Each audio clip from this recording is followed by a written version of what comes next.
कुर्स से सामने आई है हैरान कर देने वाली तस्वीरें। यूक्रेनी ड्रोन पर राइफल से फायरिंग करते नजर आए रूसी सैनिक। कई ड्रोन तबाह करने का दावा किया गया। ये तस्वीरें देखिए किस तरह से गोला बारूद चल रहा है दोनों तरफ से। और खास बात यह है कि ड्रोन अटैक्स को नाकाम करने की कोशिश जो ग्राउंड पर मौजूद सैनिक हैं, रूसी सैनिक हैं, वो कैसे कर रहे हैं। इस जबरदस्त हमले के बीच गोला बारूद जिस तरह से चल रहा है वो तस्वीरें देखिए कैमरे में कैद हुई हैं। और ड्रोन अटैक्स को नाकाम करने की कोशिश करते हुए कुछ जवान नजर आ रहे हैं। ये तस्वीरें वाकई हैरान कर देने वाली। देखिए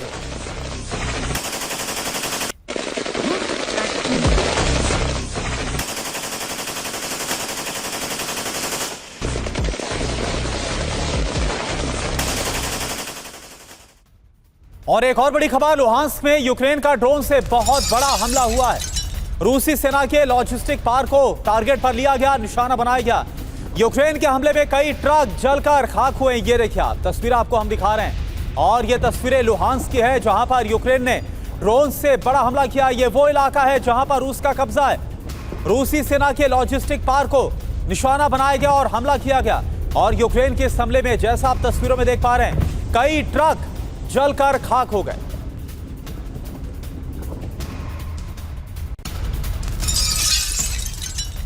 और हथियार को लेकर तुर्की से आई बड़ी खबर। यूक्रेन को ATACMS मिसाइल देगा तुर्की। भारी संख्या में कई और हथियार तुर्की की तरफ से यूक्रेन को दिए जाएंगे। अमेरिका ने हथियार री एक्सपोर्ट के लिए मंजूरी दे दी।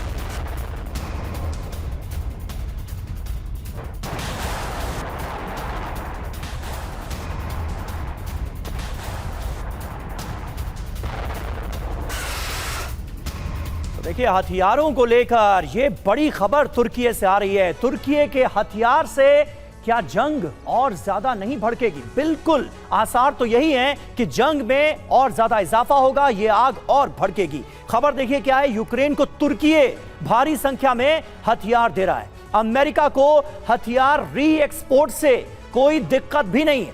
तुर्की के कई हथियार अमेरिका में ही बनाए गए।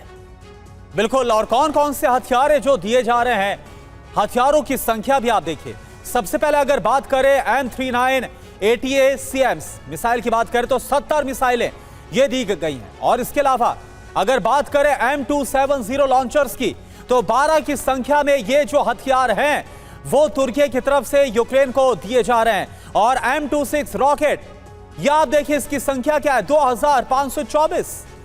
जी हाँ, इसके अलावा क्लस्टर आर्टिलरी शेल जो है वो 47,000 के करीब दिए गए हैं। बड़ी बात तो ये है कि M39 मिसाइल की कैटेगरी भी हमें समझनी चाहिए, जाननी चाहिए। रेंज है इसकी 165 किलोमीटर। खासियत देखिए, क्लस्टर वॉरहेड ले जाने में ये सक्षम है। तो ये बहुत घातक हथियार हैं। और आशंका तो यही है करुणा कि तुर्की के इन हथियारों के आने के बाद ये जंग और भड़केगी। बिल्कुल, और देखिए हमारे साथ मेजर जनरल अश्विनी सिवास सर भी जुड़े हुए हैं। सिवास सर, ये जो हालात आपको बनते नजर आ रहे हैं, हमने देखा कि कैसे जो ड्रोन पावर है उससे बैकफुट पर एक तरह से जो रशियन फोर्सेस है उसको लाने पर मजबूर कर दिया गया। तुर्की की जो ताजा मदद है और बड़े ऐसे हथियार है जिनकी मारक क्षमता काफी ज्यादा है, बड़ा नुकसान पहुंचा सकते हैं, इस मदद को आप कैसे देख रहे हैं? हाँ बिल्कुल, देखो करुणा, अगर आप स्वॉट एनालिसिस करें यूक्रेन का कि भाई यूक्रेन की ताकत क्या थी और यूक्रेन के पास कमियां क्या थी। देखो यूक्रेन की जो ताकत थी उसके ड्रोन थे, वो अंदर घुस के काफ़ी कम से कम 1200-1500 किलोमीटर अंदर घुस गए हैं रूस के अंदर और उसकी रिफाइनरी और लॉजिस्टिक सिस्टम को बर्बाद किया। मगर उसके पास कमी क्या थी? उसका एयर डिफेंस सिस्टम अच्छा नहीं था, उसके पास मिसाइल रॉकेट नहीं थे, ना उसके पास ATACM नहीं थे। और नेटो इस कंट्री देने को तैयार नहीं थे क्योंकि उनके पास भी अब जो हथियार होने चाहिए लिमिट वो कम थी। अमेरिका भी इन्वॉल्व था ईरान में। अब जो टर्की आ गया, वैसे तो वो नेटो का हिस्सा है मगर उसके सबसे ज़्यादा अगर आप देखें सेकेंड लार्जेस्ट मिलिट्री पावर है टर्की नेटो की, और उसकी इंडस्ट्रियल मिलिट्री कॉम्प्लेक्स बहुत बड़ा है। और वो अब जो आप ATACM भी दे रहा है, मिसाइल भी दे रहा है, रॉकेट भी दे रहा है, मुझे लगता है इससे फिर लड़ाई की जो इंटेंसिटी बढ़ेगी, दोनों तरफ से युद्ध बढ़ेगा। अगर आप देखें कि स्वॉट एनालिसिस अगर रूस का किया जाए, उसके अंदर क्या जो बहुत ज़्यादा स्ट्रेंथ है, रूस की स्ट्रेंथ उसके मिसाइल्स है, रूस की स्ट्रेंथ उसके रॉकेट है, रूस की स्ट्रेंथ उसका एयर डिफेंस सिस्टम है, मगर उसको यूक्रेन को तरीका आ गया ड्रोन जो छोटे होते हैं जो कि रडार में पकड़ नहीं जाते उससे करके गया है।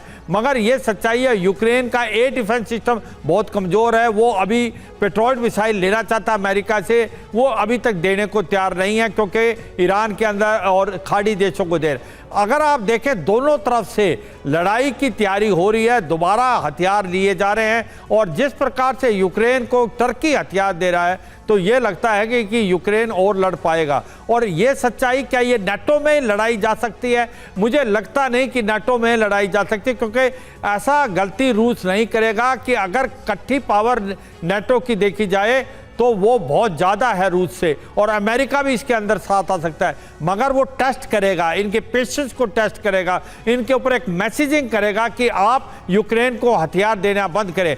रूस का रवैया टर्की की तरफ क्या होगा, ये एक बहुत ही बड़ी जो इंटरेस्टिंग चीज़ होगी, क्योंकि टर्की के रूस के साथ काफ़ी अच्छे रिलेशन थे।